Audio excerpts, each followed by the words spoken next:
श्रीमद्भागवत महापुराण स्कंद 6 अध्याय 10वां। श्री सुखदेव जी कहने लगे, हे राजन, इस प्रकार मृत्यु को श्रेष्ठ मानने वाला वृत्रासुर त्रिशूल उठा इंद्र पर झपटा।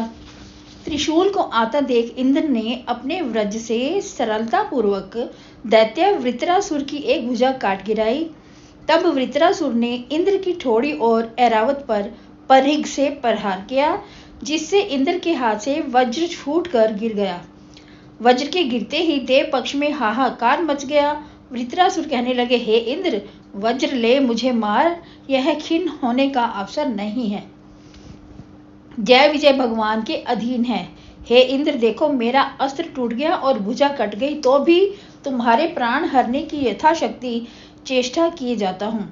यह युद्ध रूप जुआ है, जिसमें प्राण तो दाव है और समर भूमि चौपड़ है। सो इस जुए में मेरे तथा तुम्हारे प्राणों का दाव लगा है। इस प्रकार वार्ता करते हुए दोनों में घोर युद्ध होने लगा। वृत्रासुर ने लोहे की परिघ बाएं हाथ में ले घुमाकर इंद्र पर प्रहार किया। तब इंद्र ने वज्र से परिघास्त्र और दूसरी भुजा को एक ही बार में काट गिराया। तदंतर वृत्रासुर अपने नीचे के होठ को पृथ्वी से लगा और ऊपर के होठ को आकाश में उठा सर्प समान जीभ निकाल ऐरावत सहित इंद्र को निगल गया। परंतु इंद्र नारायण कवच के प्रताप से उसके पेट में भी नहीं मरा और वज्र से उसकी कोख फाड़ बाहर निकल आया। फिर वृत्रासुर को काटने के लिए वज्र प्रहार किया। इंद्र वज्र शीघ्र ही वृत्रासुर के सिर के चारों ओर फिरता हुआ उसकी ग्रीवा को काटने लगा। 1 वर्ष तक वज्र उसकी गर्दन को रगड़ता रहा, तब जाकर इसका सिर कटा। हे राजन, वृत्रासुर के शरीर से जो भी आत्म रूप ज्योति निकली, वह विष्णु लोक में जा भगवान में लीन हो गई। स्कंद 6 अध्याय 11। ब्रह्म हत्या के भय से इंद्र का भागना। श्री सुखदेव जी कहते हैं, हे परीक्षित, वृत्रासुर के मरने के उपरांत इंद्र के सिवाय तीनों लोग संताप रहित हो गए। परीक्षित ने पूछा, हे मुनि, इंद्र को शांति न प्राप्त होने का कारण सुनने की इच्छा करता हूँ। सुखदेव जी बोले, जब ऋषियों ने वृत्रासुर को मारने की प्रार्थना की, तब इंद्र ने कहा, विश्व रूप को मारने की ब्रह्म हत्या को स्त्री, जल, वृक्ष, भूमि को बांट अपना पिंड छुड़ाया था। अब वृत्रासुर को मार ब्रह्म हत्या कहाँ उतारूंगा। इसको सुन ऋषि बोले कि हम अश्वमेघ यज्ञ से तुम्हारा सब पाप दूर करा देंगे। नारायण का नाम लेने से हजारों पाप नाश हो जाते हैं। यद्यपि ऋषियों के समझाने में इंद्र ने वृत्रासुर को मारा, तथापि ब्रह्म हत्या पीछे लगी रही। इसे इंद्र को बड़ा संताप सहना पड़ा। चंडाली के रूप वाली वृद्धावस्था से कांपती हुई, रुधिर से भीगे वस्त्र पहन अपने पीछे दौड़ती हुई ब्रह्म हत्या को इंद्र ने देखा। इंद्र देखकर भागा और मानसरोवर में एक कमल की नाल में छिपकर बैठ गया। जल में अग्नि का प्रवेश असंभव था, इस कारण यज्ञ का भाग अग्नि द्वारा इंद्र को न पहुंच सका। इससे इंद्र को भी भोजन नहीं मिला। जब तक इंद्र यहाँ पर छिपे रहे, तब तक नहुष ने स्वर्ग का राज्य किया। परंतु अंत में मध्यान्ह हो इंद्राणी से भोग करना चाहा, तब इंद्राणी ने उसे अजगर योनि में पहुंचा दिया। तदनंतर ब्रह्म हत्या का पाप भगवान के ध्यान से विध्वंस हो गया। इंद्र ब्राह्मणों के बुलाने से स्वर्ग गए। ब्रह्म ऋषियों ने अश्वमेघ यज्ञ की इंद्र को दीक्षा दी। वह हत्या भगवान के पूजन के प्रभाव से नाश हो गई। हे राजन, इस प्रकार ऋषियों के कराए अश्वमेघ से इंद्र पहले के समान अपने उसी बड़प्पन को प्राप्त हुए। स्कंद 6 अध्याय 12। चित्रकेतु का शोक। परीक्षित पूछने लगे, रजोगुण व तमोगुण स्वभाव वाले वृत्रासुर की भगवान में ऐसी भक्ति कैसे हुई। सुखदेव जी बोले, हे राजन, पूर्व समय शूरसेन देश में चित्रकेतु राजा हुआ। उसके प्रताप से पृथ्वी उसको मनवांछित पदार्थ देने वाली थी।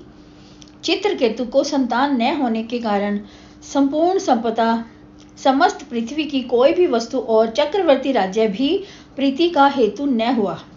एक समय राजमहल में महर्षि अंगिरा अपनी इच्छा अनुसार विचरते हुए आए। अंगिरा को आया देख राजा ने आतिथ्य सत्कार किया और समीप बैठ गया। महर्षि अंगिरा चित्रकेतु को प्रणाम कर बैठा देख बोले, हे राजन, तुम्हारे राज्य, अंग और शरीर का मंगल तो है, परंतु तुम्हारा मुख चिंता से मलिन हो रहा है। चित्रकेतु बोले, हे ब्राह्मण, आप सब जानते हुए मुझसे पूछते हैं तो मैं अपने मन की बात कहता हूँ। पुत्र बिना मुझे ये सब राजलक्ष्मी प्यारी नहीं लगती है। जिस प्रकार मैं संतान उत्पन्न कर संसार पार उतर जाऊं, ऐसा उपाय कीजिए। उसकी विनय से संतुष्ट हो अंगिरा उस समय त्वष्टा देवता का साकल्य तैयार कर पूजन कराने लगे। राजा की बड़ी कृतद्विति नाम रानी थी। उसको अंगिरा जी ने यज्ञ का शेष अन्न समर्पण किया और कहा, हे राजन, अब इस अन्न को रानी के भोजन करने से तुम्हारे एक पुत्र होगा,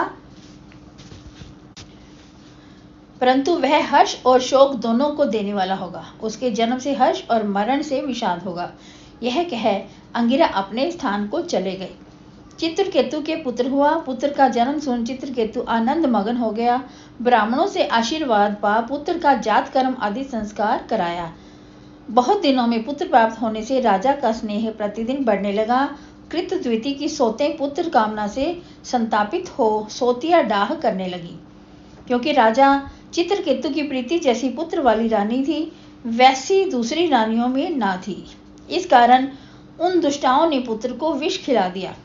वह बालक विष के खाते ही सो गया।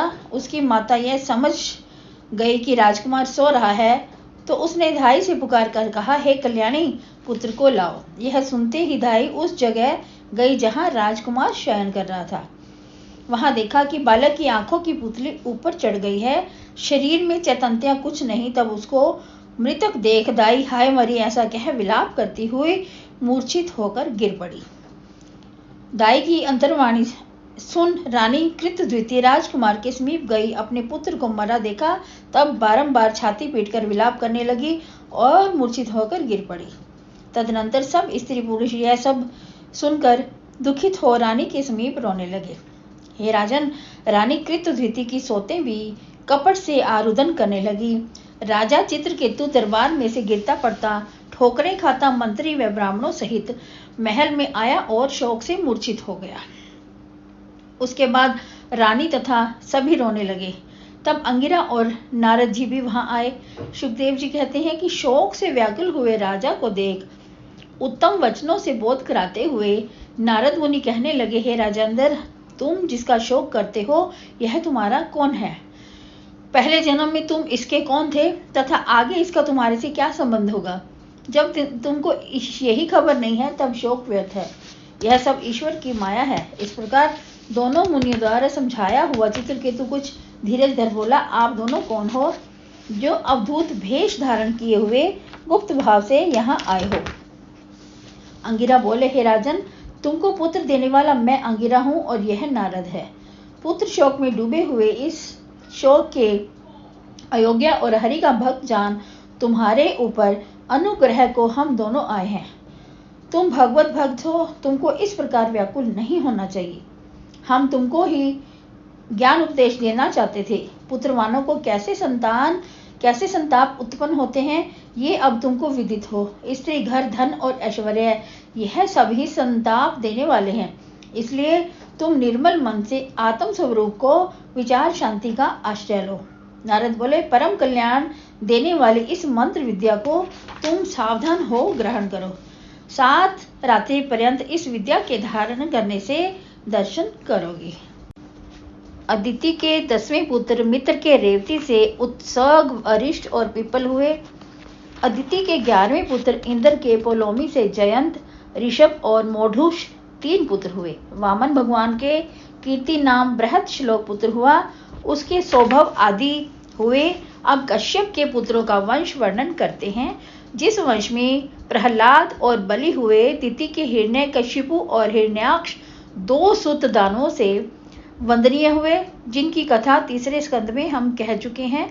हिरण्यकशिपु की कयाधु स्त्री से सहलाद, अनुहलाद, हलाद और प्रहलाद 4 पुत्र हुए। उनकी सिंहिला बहन थी जो विप्रचित नामक दैत्य को ब्याही गई, जिसका पुत्र राहु हुआ। सहलाद की कृति स्त्री से पंचजन्य दैत्य पुत्र हुआ। हलाद के धमनी से वातापी इलब 2 पुत्र हुए। इलब के अतिथि सत्कार में अगस्त्य मुनि ने इस वातापी को पचाया था। अनुहलाद की पत्नी सूर्म्या के वाशकल महिष और प्रहलाद की स्त्री दिति से विरोचन उत्पन्न हुआ। उसका पुत्र बलि की अशना से 2 पुत्र हुए, उनमें बड़ा बाणासुर हुआ। 49 पवन भी इसी तिथि के पुत्र हैं, उनका नाम मारुत हुआ। ये सब प्रज्ञाहीन हैं और इंद्र ने इन्हें भाई बना लिया। परीक्षित ने प्रश्न किया, हे गुरु, ये मरुदगण जन्म संबंधी असुर भाव त्याग इंद्र द्वारा देव भाव को कैसे प्राप्त हो गए? सुखदेव जी बोले, जब विष्णु ने दैत्यों को मार डाला तब पुत्रों का नाश देख शोक व क्रोध से जलती हुई दिति विचारने लगी कि भाइयों का विध्वंस करने वाले इंद्र का वध करा मैं सुख से सोऊंगी। इसलिए इंद्र मदनाशन पुत्र जन्मे तो अच्छी बात है, इसलिए पति प्रिय आचरणों को करना ही श्रेष्ठ है। ऐसा निश्चय कर दिति ने कश्यप जी को मन को वश करने वाले मधुर भाषण, मंद मुस्कान आदि उपायों से वश में कर लिया। कश्यप स्त्री द्वारा प्रसन्न हो बोले, हे वो मोरू, तू वर मांग, मैं प्रसन्न हूँ। दिति ने कहा, हे ब्राह्मण, आप नहीं मरने वाला और इंद्र को मारने वाला एक पुत्र दीजिए, क्योंकि मेरे 2 पुत्र इंद्र ने मार डाले हैं। दिति का वचन सुन कश्यप जी उदास हो चिंता करने लगे। कश्यप जी इस प्रकार सोच बोले, हे भद्रे, तू 1 वर्ष पर्यंत व्रत कर सकेगी तो मेरे इंद्र का वध करने वाला पुत्र उत्पन्न होवेगा। दिति ने कहा, हे ब्राह्मण, मैं इस व्रत को अवश्य धारण करूंगी। इस व्रत में जो कर्म करने योग्य हो और जो ना करने योग्य हो वो बताइए।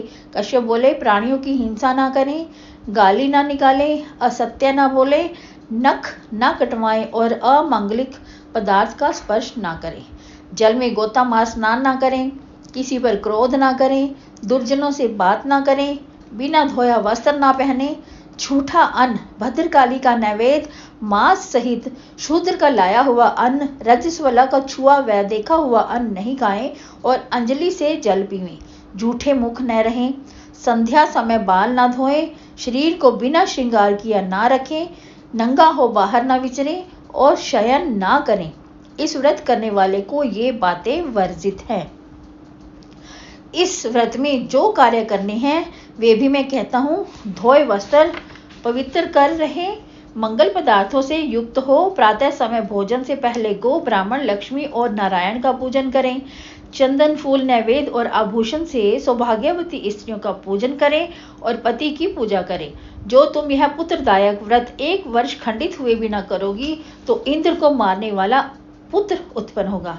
जब वे कश्यप कह चुके तब दिति ने ऐसे ही करूंगी कहकर इस बात को स्वीकार किया और गर्भ धारण कर कश्यप के उपदेश अनुसार रहने लगी। इंद्र सौतेली माता का यह अभिप्राय जान अपना स्वार्थ विचार दिति के समीप आया और भक्ति से उसकी सेवा करने लगा। वह वध का व्रत करती हुई दिति का दोष देखता हुआ कपट भाव से विचरता था। जब व्रत में कुछ दोष न देखा और पूर्ण होने में 2-4 दिन रह गए तब इंद्र चिंता करने लगा। एक समय कुभाग्यवश दिति भविष्य बल से संध्या समय झूठे मुख हो गई। निद्रा से अचेत हो दिति के ऐसे दोषपूर्ण कृत्य हो देख इंद्र योग माया से दिति के गर्भ में प्रवेश कर गया। फिर गर्भ में जा इंद्र ने अपने वज्र से उस गर्भ के 7 खंड कर दिए। तदनंतर रोते हुए उन 7 को मत रो ऐसे कह एक एक के 7 टुकड़े कर दिए। इंद्र ने जब उस गर्भ में 49 टुकड़े कर डाले तब भी वे मरे नहीं और हाथ जोड़ बोले, तुम हमें क्यों मारते हो? हम मरुत तुम्हारे भाई हैं, हमें मत मारो। यह सुन इंद्र के मरुत गणों से कहा, तुम मत डरो, तुम लोग हमारे पार्षद भाई होंगे। इंद्र के वज्र से खंड खंड हो जाने पर भी वह दिति का गर्भ विष्णु की कृपा से नहीं मरा।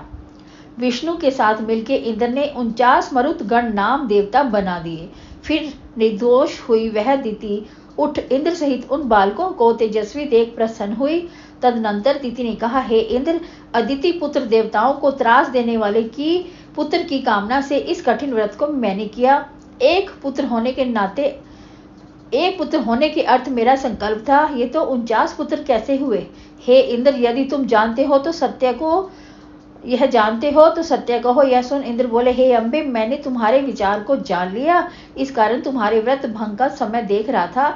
आज अवसर पा मैंने तुम्हारे गर्भ को खंड खंड कर डाला। हे माता, यह हमारी दुर्जनता है, तुम क्षमा करने योग्य हो। फिर उस दिति ने शुद्ध भाव से प्रसन्न हो इंद्र को आज्ञा दी। तब वह इंद्र दिति को प्रणाम कर मर्त गुणों को साथ लिए स्वर्गलोक को चला गया।